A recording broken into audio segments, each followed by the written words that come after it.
Michael Fassbender and James McAvoy are two of the most exciting and sought-after young actors in film today. Between them, their work at the cutting edge of contemporary British cinema has garnered rave reviews, as well as nominations at both the BAFTAs and the Golden Globes. You ready for this? Let's find out.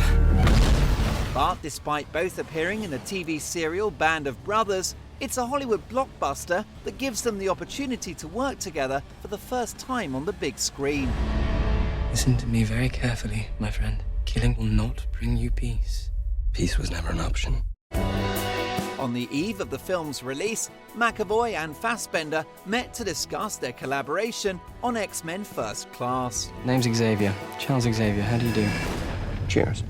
Michael, thank you for joining me here today. Pleasure. Something's telling me that I want to ask you about the first time I saw you on screen. How did I feel about the first time I saw you on screen? The first time I saw you on screen was in Band of Brothers, and in which I actually thought you were American. I don't know why. There was a lot of Americans and a lot of Brits pretending to be Americans, but I thought you were one of the bona fide Yanks. And then I was very surprised to find you on the street in a Vespa, and I thought, why has this guy got an Irish accent? Why is he tapping me on the shoulder first? No, there's a guy in a helmet. No, I'm being Some stopped. crazed fan coming after you in a Vespa. Wait, we know each other. Yeah, man, you ride a Vespa too, so do I. It's all cool. Yeah, I know. First time I met James was on Band of Brothers. He was in a ditch. And I remember seeing this sort of cheeky, sort of Scottish chappy. And I was like, I like this guy's style. I just thought, you know, there was an element of mischief there and self-confidence. Nice one. And I thought I was very impressed. Thank you very much. Yeah. So much more to you than you know. Not just pain and anger. There's good in you too. Basically, when first of all found out about the job, Matthew called me up and he sort of ran me through the story and what he wanted to sort of achieve with this new sort of installment of the franchise. And I was already sort of intrigued by Matthew sort of taking the helm here and trying to do something new and fresh with it. But then I found out that yourself, James, was going to be playing a young Charles. And I thought, well, you know, that's definitely, I knew that in you I would have a strong ally.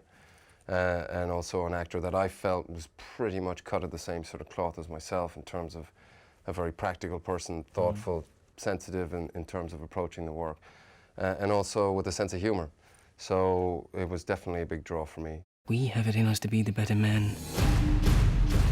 We already are. When they said that they were thinking about kind of actors like you and the kind of work that you've got in your back catalogue as well, I just thought, this film's going to be much more, I don't know, it's going to have much more oomph, I think, and much more power than I thought an X-Men movie should have, and that's not putting down the other X-Men movies, you know.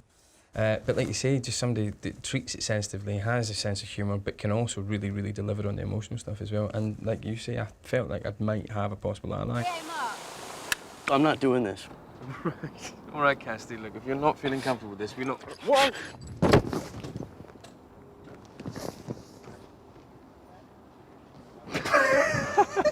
I remember when because I had the screen test for it, and you know, you had already sort of been given the role.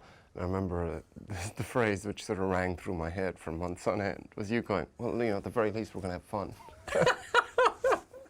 And you know, it was fun, and that was the great thing. I mean, not only sort of with yourself, but with the all of the cast involved.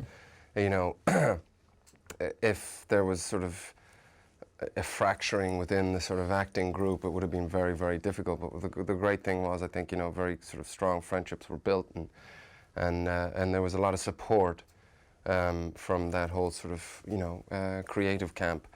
And, you know, there are a lot of decision makers when you're making a film like this, and you know, we did stick to our guns in certain areas where we felt, well, we felt very strongly about, you know, especially the sort of relationship that we were dealing with. It was a major sort of, if we didn't manage to get that relationship right, the chances were the rest of the film would sort of disintegrate around it.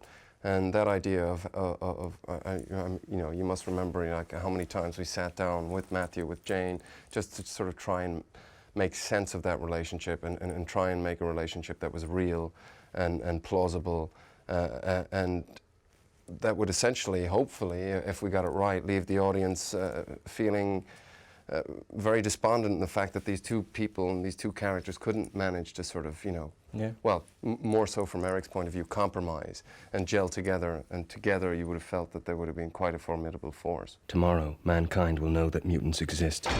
They'll fear us, and that fear will turn to hatred. I hope you felt this way. I really, early on, kind of wanted to kind of nail my colours to the mast and just go like, I'm on your team. Yeah, Do you know what I mean? Absolutely. And whether I really understand a particular point you're trying to make, or a grievance you've got about the script, or whatever it is, I'll back you up. Do you know? Exactly. And it's really important. It's really amazing to have that. That's why I'll be gutted if we do a sequel to this. If you're the bad guy and I'm the good guy, and we don't really have any scenes together. So I'll need to find a new buddy. Well, I think, even like with whatever's going to happen in the future, we always said the idea of sort of sitting down at the sort of grassroots part of it to try and sort of get that input in there. And the idea, what I've always found interesting about the relationship, even sort of in the, in the later sort of series, the original sort of trilogy, with the two characters, what I've always found really intelligent and mature about the writing was the fact that, like great political leaders that are enemies, that idea that they can sit down, have lunch together, and actually be very sort of amiable towards one another, at the same time when there's massive conflict between the two characters. I think that's a very mature choice in dealing with two sort of characters that are at odds with each other. At a certain point, again, sort of, harking back to the sort of mischievous sort of side of being an actor, and I think, sometimes that can get a little bit lost, especially in sort of present-day circumstances when there's so much money involved, and there's a lot of sort of, numbers men involved, and obviously, this is, a big film with a lot of money at stake, but I still sort of had a friend in James in terms of like, well, I started taking to sort of stealing the caddy carts and sort of and the gators or whatever I could get my hands on that was four wheels with a steering wheel, and sort of, ripping around set and ripping in between sort of studios. And then James sort of cottoned on to that idea pretty quickly as well. So we sort of took turns driving the sort of little caddy cars around set. One day James got to the steering wheel before me, which was fine, so I decided to jump on the back of the caddy cart and counterbalance in the back.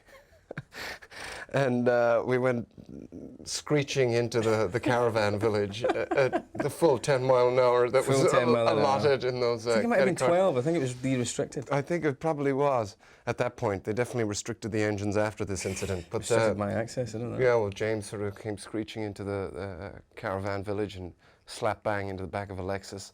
He went flying into the screen on the ground. I went flying over the back seat, banged my head off the steering wheel, and ended up in the driver's seat, and consequently got the blame. And that is sort of that remains like my fondest memory on X-Men. I actually have the scar to prove it, if we can get in there. That's a scar that sort of dates back to October now, I would say. It does, man. I'm really sorry. And I have that little memento. The weirdest thing was, like, I was in the front, he was counterbalancing. We were really pulling some lovely lines.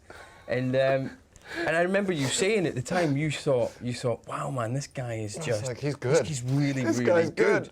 But as we were coming around the corner, the tyres just caught traction and pulled us in at a right angle into the back of this Lexus.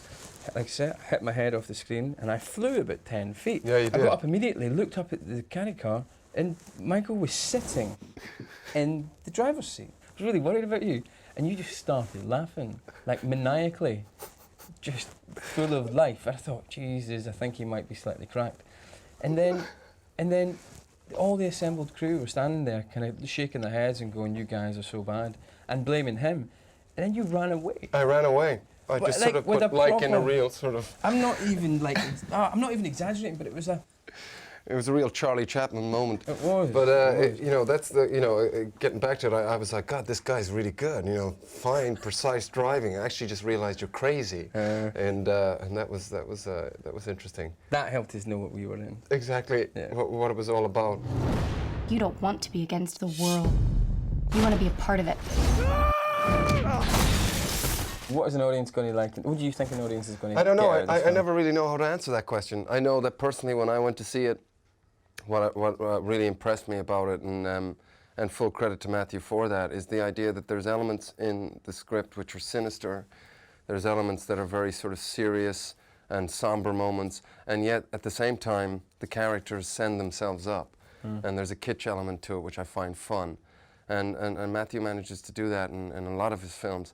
And you know, I think what perhaps, and I don't want to sort of say this in any way, sort of in any sort of arrogant way, I think, you know, as opposed to sort of most sort of superhero blockbuster action films, commercially based, we managed to retain a sort of character-driven piece, and a piece that sort of deals with complex relationships. And also on top of that, we've got some great set piece action pieces which are very imaginative and off the wall. And I think that's what hopefully will stand it apart. Yeah, I think you're right. I think the only thing I've got to add to that is just the fact that I don't think it's too po-faced. I don't think it takes itself too seriously. Like you say, the characters send themselves up, but the film sends itself up sometimes as well. Which is something that you were always sort of trying to sort of focus on as well. I remember you were always trying to sort of, wherever you could, sort of throw in a one-liner and you know, and sort of do that, and sort of, you know, harking back to that first meeting that we had, where you said, well, you know, at the very least, this is going to be fun. It has to be fun. If it's not fun, then the audience aren't going to find it fun. These films aren't going to change people's lives, so they need to entertain. They've got to be a good ride, and hopefully, I think we've done that. Yes. Michael, I thank you. James, I thank you. Cheers.